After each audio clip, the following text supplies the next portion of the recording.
अरे भांग पी के गाड़ी मत चलाई हो मोर डराई बरस जनवा।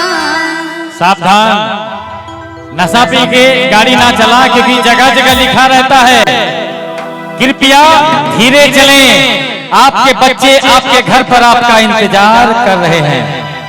और लिखा रहता है कि जो हुआ नशा का शिकार उसका उजड़ा घर परिवार। इसलिए जो भी ड्राइवर हैं वो सोचते हैं कि मैं लेके चलाता हूं,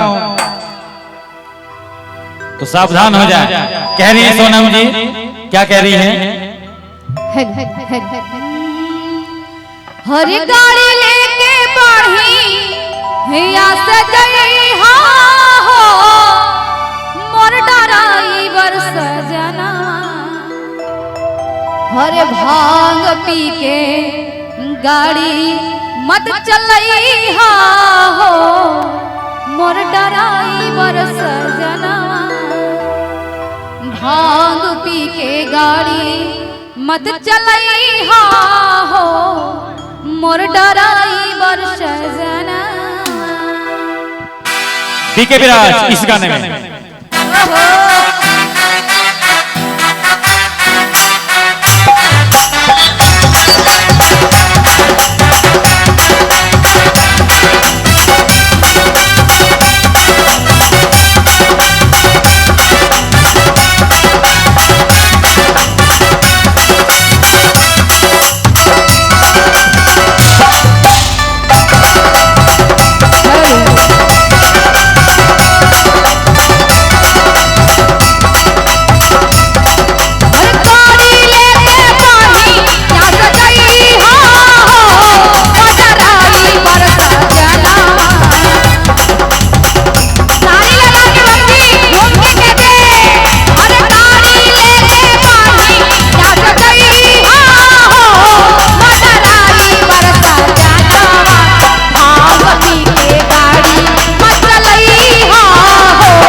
जय हो मोर डराई बरस जनवा। गाड़ी लेके बढ़े यस जय हो मोर डराई बरस जनवा।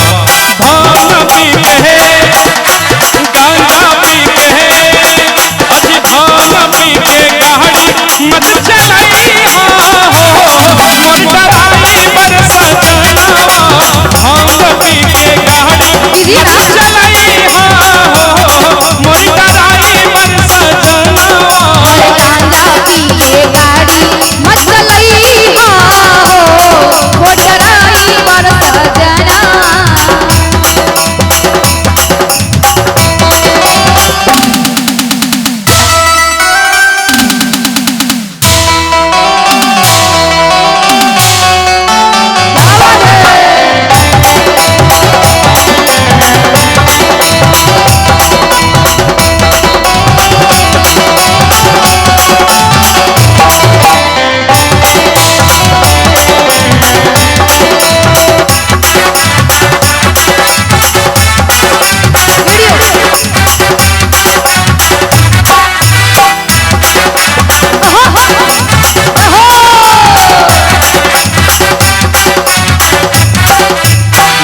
तू बड़ा भंगिया डबकिया के चढ़ावे हो।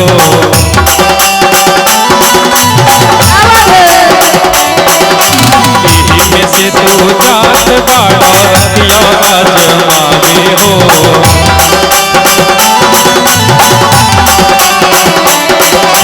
गांजा पी के जान भसुई हो मोर डराई बरस जनवा।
चढ़ी जे नशा न बिगड़ी दासा माथा पे हरदम चढ़ जाई हो भरे के रही देवघर के ताले गुप्ता धाम धराई